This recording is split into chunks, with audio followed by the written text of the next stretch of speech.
Good day mga kasawans, mo din mong day 3 sa Cebu Tour. Nya paingon mo sa kayong pampot or madto atong island. Nya kailangan og magtikang-tikang og magbikang-bikang para maabot. Ay moadto sa boat. Nya mao lito mong kapadulngan ang Sumilon Island. Nya medyo dako-dako pud nga boat kay maabot man og 50 ka person makakapyo. Nya murag napaboron pud mi atong higayuna kay wa mo kayo mga balod. Nya pag-abot maka-amaze ko sa palibot kay perti manggod kanindot. Nya dayon naog aron makatugdong sa yutang abog-abog or ginatawag na white sand dito para mag-snorkeling. Nya nindot kayo ang palibot. Nya daghan na kaayong mga turista ang nakauna dinhi. Dire dami agi sa ngilit-ngilit paingon dito sa unahan para mag-snorkeling. Nya kauban ang mga kauban nga perti ka energetic. Nya pag-abot mamis na lang jud kapag ayo ba kay murag sa TV o sa aquarium nagdumi naman makita ni sila. Kita nimo mga isda nga nagkadagayang kulor naman gid ni sila. Nya makanahuna ka ba nga lami ama na oy para makasabaw o makasugba ta. Nya grabe naman jud kanad ang mga isda direng dapita halos mukis naman sa atong aping. Kulang na lang ba isulod na ko sa akong bulsa. Nya patikatik dadag langoy direng dapita pero naglisod na dito ginawa. Nya syempre na pud ang pamilya ni Nemo direng dapita. Nagpuli-puli og bagid aning corals dinhi. Nya nag-group video din direng dapita. Nya wa po nagpalupig ang mga isda, nag-apil-apil pud sila. Istorya pa lang sa dagat ba lami kaingnon ang mga fisda ba nga isuluhan na lang ninyo ang kamera. Nya basin mo reply pud ba nga kami ba ang mga artista. Maong sige ra padayon ra. Nya grabe jud kaputi sa balas diring dapita. Mura bitaw white sand, puti gani. Nya napay dagat nga perting linawa ug perting limpyuha. Nya paghuman sa island paingon pud mi sa Tumalog Falls nya diri ang dalan pababa nya magmotor ra paingon didto. Nya grabe jud kabahada nya pauli pud perti pud kasubida. Nya human gidrop dahil mi sa mga driver sa motorsiklo. Nya pag-abot nakaingon jud pud ko bang hala medyo taas-taas man gid pud ning pulsa. Nya masugat dayon ang welcome Tumalog Falls. Falls gani balik-balik. Nya dayon baktas paingon didto sa duol nya masugatan sa imo ang hangin ug ang pinisik sa tubig. Kaya siyempre adi kita muli og dinato matistingan motoslo gyud ta didto dapita. Unsa naman ang kalakihaduhan man may kabuok nagdupa-dupa. Siguro sa mga pisik na tumatalsik sa among mga mata. Unsay kunik ha. Nagipormahan og acting-actingan ako na dihang dapita para nindot daw sa kamera. Nya ayon magkatingala nga pati na ning gamaya.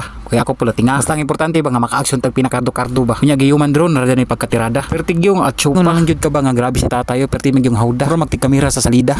Nya napigi mga style nga patuyok-tuyok niya nga murag jud og drone ang pagkatirada. Pero tao ra day siya. Nya pagkahapon diri dayon may sangko sa simala nga perti nagyong ninduta. Medyo dili kayo busy diring dapita kay ting duty gutong adlaw. Nya maorgan akong video diring dapita sa gawas. Wala na ko video-video sa sulod kay mahalad mo kag mga pag-ampo nya perti pag yung sulima. Nya kumusulod ka ditong dapita makita nimo ang wheelchair og sungkod nga gipangbilin ra kay nakalakaw na sila nga grabe ang himala ang nabuhat diring dapita. Di na maihap kung pila na kapag-ampo ang nagrant diri. Manaog makaadto mo Cebu pili ang ning lugar. Diri ra ko taman sulod na pud tirada.